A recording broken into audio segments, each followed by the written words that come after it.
Alhamdulillah, syukur. Kita bersyukur kepada Allah Subhanahu Wa Taala kerana kita masih dipilih untuk datang ke majlis pengajian kitab Ihya Ulumuddin karya Hujjatul Islam Imam Al-Ghazali bagi kali yang ke-63.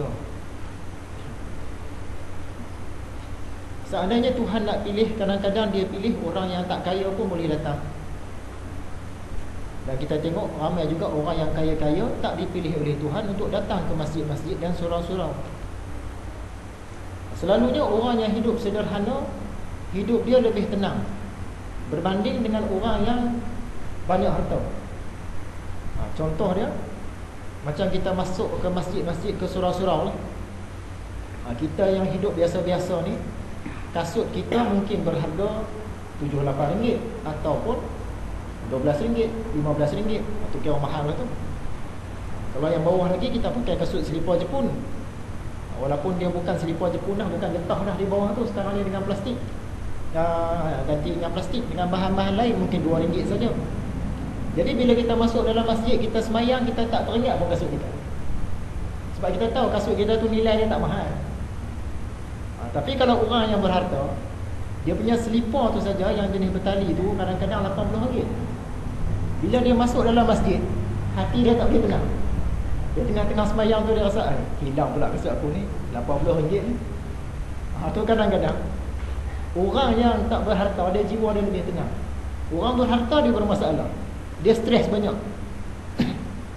Orang kaya selalu stres banyak. Macam kereta juga lah. Kita datang naik basikal, naik kereta. Kereta pun kereta lama, naik motosikal, tak rasa apa-apa. Ingat kita sembahyang Jumaat. Tapi bila kita datang sembahyang Jumaat, kita pakai kereta besar, kereta mahal. Kita tahu dah kawasan tu pula memang pecah-pecah pintu ni cukup ramai, pecah cermin tingkap kan. Kereta mahal. Keretanya ratus-ratus ribu. Jadi masa sembahyang Jumaat tu kita tak tenteram, stres. Masa dengar khutbah pun dah risau dah. Pecah ke pula aku punya cermin ni? Akan hilang ke pula kereta aku ni? Tapi yang kita orang biasa-biasa ni, kita tak heran sangat lah, kereta apa-apa sangat. Tu stres. Macam juga pergi haji. Kalau orang kaya dia pergi haji, hati dia kadang-kadang tak tenteram, dia duk ingat di rumah tu segala rantai mah, kalung mah apa semua ada. Tak siapa jaga di rumah. Pergi pula suami isteri, kalau hilang tu daya dekat RM30,000 juga campur-campur semua. Daripada mak bapak dulu tu, keturunan punya tu, dengan cucuk sanggung mahnya semua, buat hilang ni daya. Dengan duit lagi, dengan harta-harta apa lagi kan. Tapi kalau orang yang sederhana dia pergi buat haji, ataupun orang susah pergi buat haji, dia tenang lah, dia tak fikir. Tu jangan kita ingat jadi orang kaya ni seronok ni. Rupanya jadi orang kaya tu stres, masalah. Macam nak mati juga.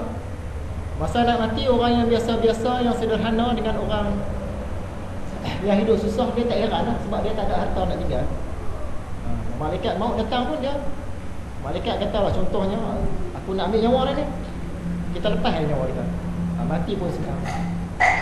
Tapi kalau orang kaya-kaya, yang duit dia dalam bank Malaysia pun dah berjuta, dalam bank Switzerland pun dah berjuta, dengan tanah berapa jenis tanah, dengan rumah 3-4 rumah, dengan sawah, ladang apa semua, harta semua, dengan kereta mahal semua, dia duk fikir, aku nak mati ni dapat kat siapa ni? Anak-anak aku boleh nak bahagi secara adil ni? Apa nak jadi ni? Banyak ni bisnes aku, siapa nak ambil ni? Kalau tidak kalah lah dengan saingan aku ni, kalah siapa nak ambil ni? Itu bila malaikat kata aku nak ambil nyawa dia, dia duk bertahan. Bila dia bertahan tu yang menyebabkan dia mati tu nampak susah.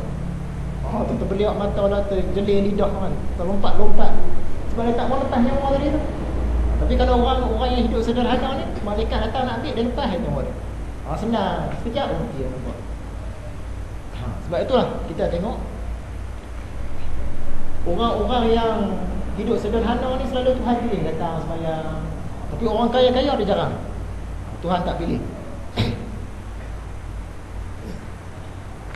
Jadi pada minggu lepas kita membuat satu slot khas tentang Maulidur Rasul. Tahun lepas kita dah buat dah sempena bulan Maulidur Rasul. Dia cerita pasal rupa paras Nabi Muhammad. Yang tu kita tak ulang dah 2 kali ulang.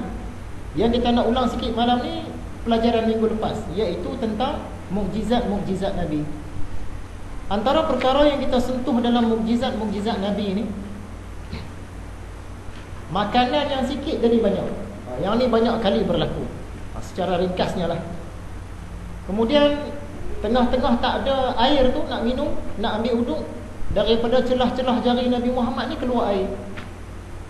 Kalau ikutkan sumber dia sikit je lah, tapi air tu boleh ramai orang, boleh minum, boleh ambil uduk. Dan ada pula keadaan di mana perigi tu dah tak ada air, sisa uduk Nabi Muhammad ni dipercikkan ke dalam tu, terus perigi tu penuh dengan air. 2 kali berlaku. Kemudian berlaku juga dalam peperangan. Nabi Muhammad dia ambil batu-batu, tanah-tanah, pasir-pasir, dia baling ke orang musuh. Padahal nak ikutkan batu-batu tu bukan datangkan apa-apa masalah pun, tapi dengan sebabkan Nabi baling batu-batu tu, tentera musuh ni terpecah, lalu mereka pun kalah dalam perang. Nak ikutkan tadi tentera Islam ni dah kena teruk dah, tapi sebab baling batu tu Tuhan izinkan terus menang tentera Islam. Mukjizat Nabi yang lain, mula-mula dia baca khutbah, dia berdiri dekat dengan batang kurma. Masa tu masjid tu dibuat dengan batang-batang kurma. Tapi bila orang Islam dah ramai dah, para sahabat pun buat mimbar, ada tangga. Nabi Muhammad pun buat khutbah di mimbar tu lah. Tapi para sahabat dengar bunyi berdengung. Setengah orang kata bunyi macam bunyi unta. Rupa-rupanya yang tiang kurma tu tadi, dia berbunyi, dia merintih sebab dia rindukan Nabi Muhammad. Bagi dia lepas ni Nabi Muhammad tak duduk dengan dia lah, dah ada mimbar lah. Dia rasa sedih. Sampailah Nabi Muhammad pergi, dia usap batang masjid tu tadi, batang kurma tu, barulah senyap. Kemudian antara mukjizat Nabi lagi, dia bagi tahu beberapa perkara yang akan berlaku pada masa akan datang.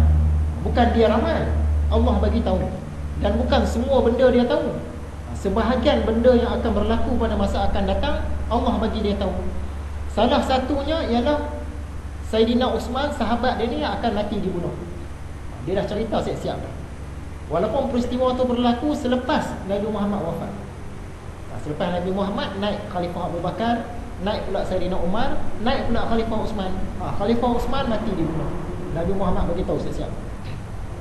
Kemudian seorang sahabat lagi, Ammar bin Yasir, yang ni pun juga mati dibunuh.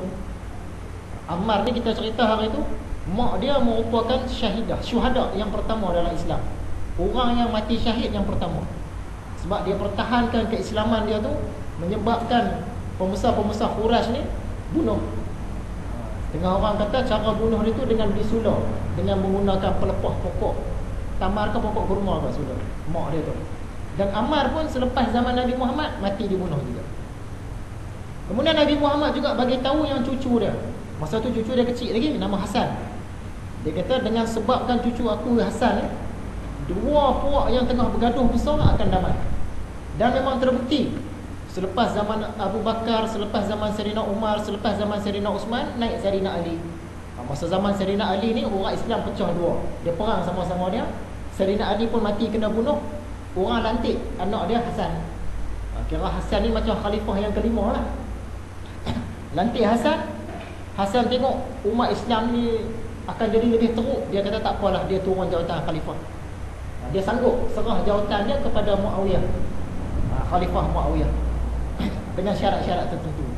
Rupanya memang betul. Lepas tu umat Islam pun dia berdamai balik. Kalau Saidina Hasan pun dia nak juga jawatan khalifah, Muawiyah pun nak, dia terus perang. Maksud dia perang tak berhenti.